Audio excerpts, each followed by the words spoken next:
West Ham may well find themselves with a major situation on their hands regarding the tenancy of the London Stadium, the former Olympic Stadium. I think West Ham have got a real problem. It's looming, and it's looming large. Now, you might have missed this story. It's only 2 or 3 days old, actually. And because you miss stories at this time of year, there's so much transfer news that it's so easy to get distracted by the latest player that West Ham may or may not be signing, that sometimes the real story, and I think this is the juicy one, passes right under the radar. So we're going to get into it a little bit here. Now, what I'm going to do on this video is I will be doing a little bit of reading on it. I'll talk you through it. I've had to do a little bit of research. It's a little bit geeky. It's a little bit boring, but if you stick with me, I think you may well come to the same conclusion that I have here, and that is that I'm a little bit worried. Let me just go straight to the article, which turned up in the Evening Standard. It's everywhere, but I'm going to read from the Evening Standard, not all of the article, a couple of lines now. It says, the law firm that helped West Ham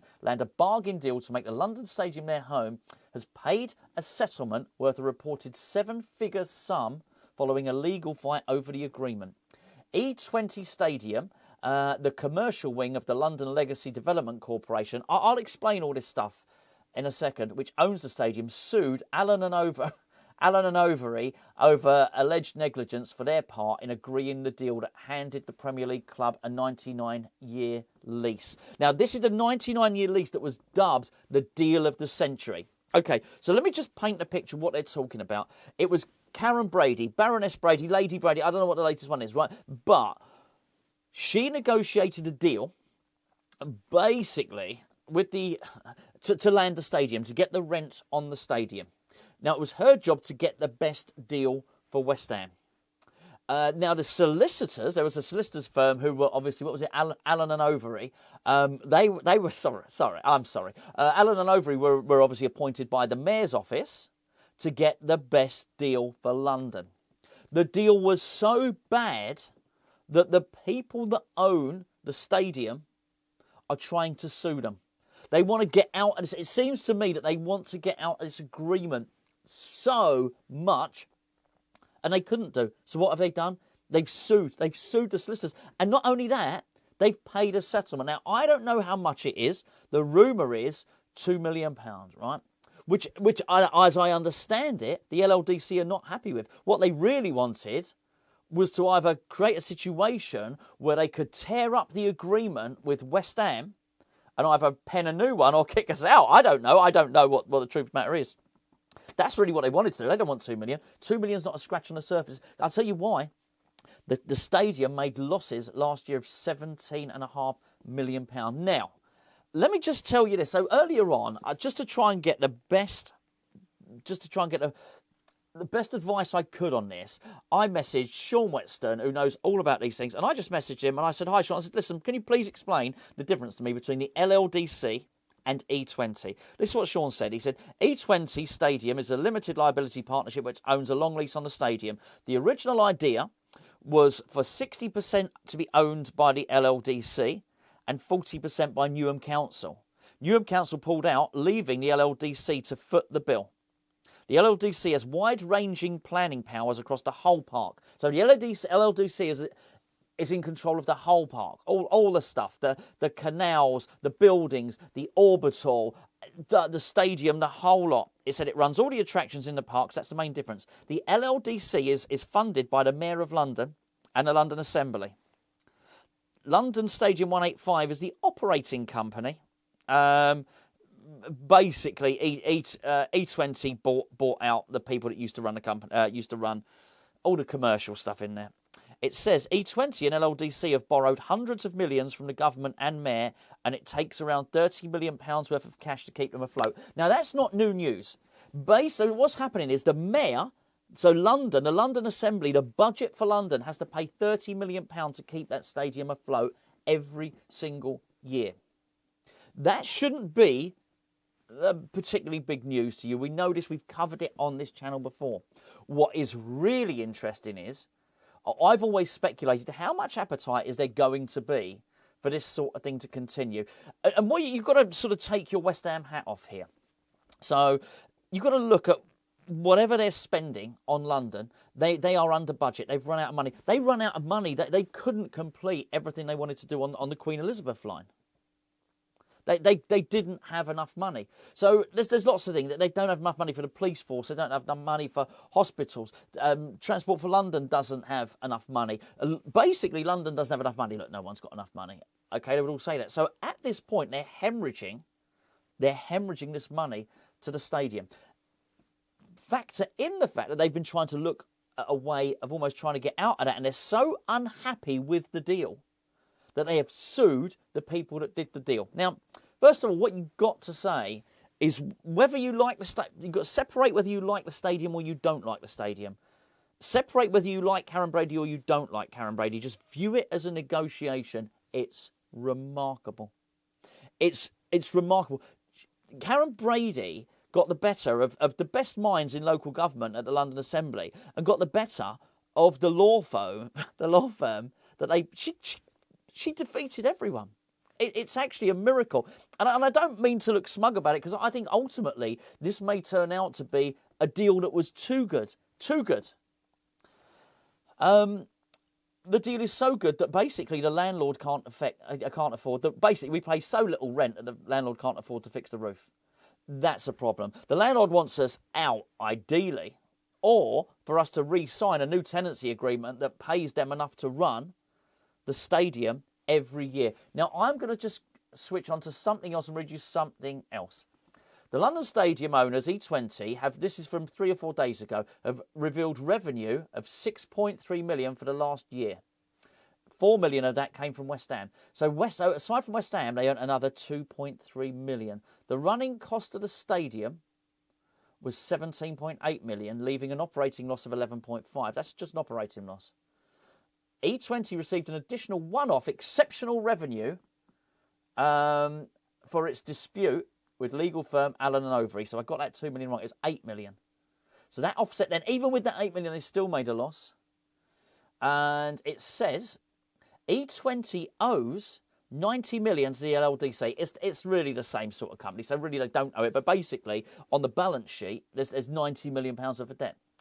E20 have made provisions in their accounts for future losses, and this is the big one, of 232 million because of the contracts with West Ham and UK Athletics.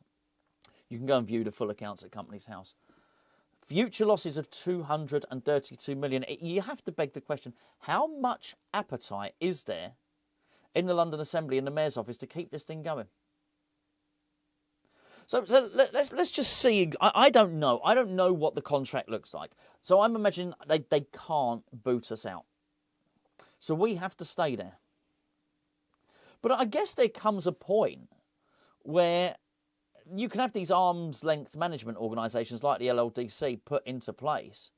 But at the end of the day, I guess if they end up folding or they're folding them, can we go straight to the taxpayer, straight to the budget? Can we take money out of the budget that might be earmarked in London for something else?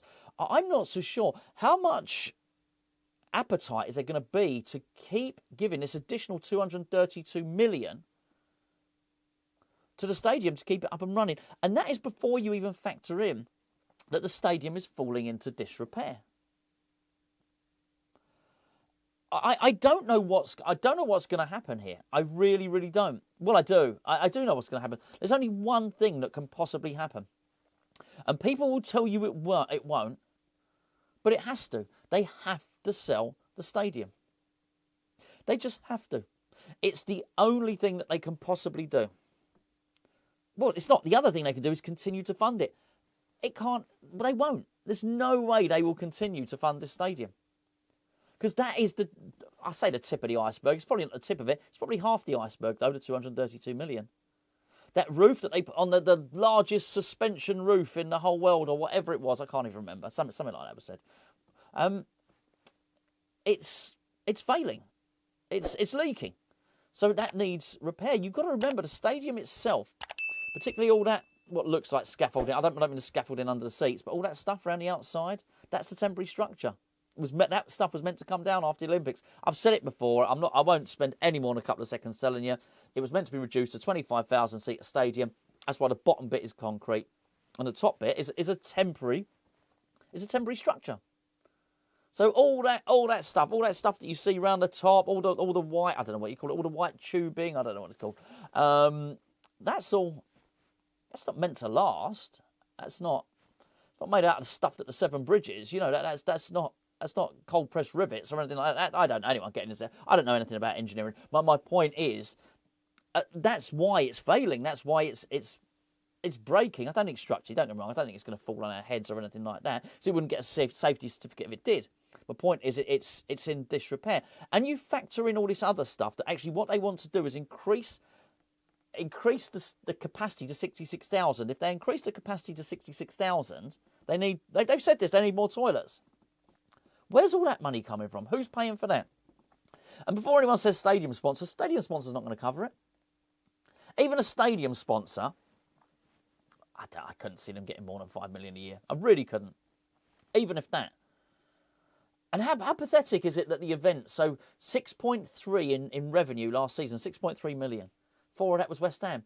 All this other stuff, concert, baseball, all this other stuff, brought in a combined total of 2.3 million.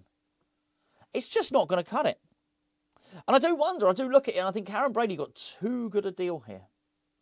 You also got this situation where there's been sort of suggested legal action between West Ham United and the stadium operator. A situation that I've discussed before where, you know, they're sort of almost operating in the same building, but there's a mistrust amongst each other. This is not a healthy situation. I don't know what's going to happen. And I think that it was a magnificent deal. And as I say, maybe it's too good. But I find it really hard to believe, as well as Karen Brady did, is Karen Brady really that much smarter than every solicitor, than everyone? I'm not saying she's not smart. She really is. She's extremely clever. How has she? The possibility she might have missed one loophole that can get us out. I mean, it's a worry. It's a concern. I think there are a number of scenarios. If it's left to drag on, we're left to play in a stadium that gets, I think that possibly gets more and more run down without any money being put into it. Somebody made a great point to me, though, a really good point when I was when I went to watch the Wycombe game, and he said to me how much he loved Hackney Wick and the redevelopment. And he said, you know, he goes to Hackney Wick before a game, and he said just what's happened, the regeneration of that area. And listen, you can say that for all round the stadium, and anyone that's you know from the area, remember years and years ago, just was waste ground. A lot of that area was.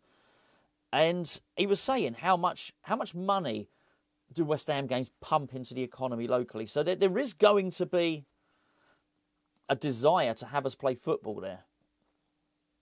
But reading between the lines, West Ham have no desire to buy the stadium because West Ham can't afford to pay to go from, you know, you're joking, to West Ham to go from paying $4 million a year to, well, it'd be over $20 million a year. It just would. This is crazy. West Ham can't foot the bill for those losses. The operating loss of $232 million. Come on. You know, there's just absolutely no way. So what do I think is going to happen?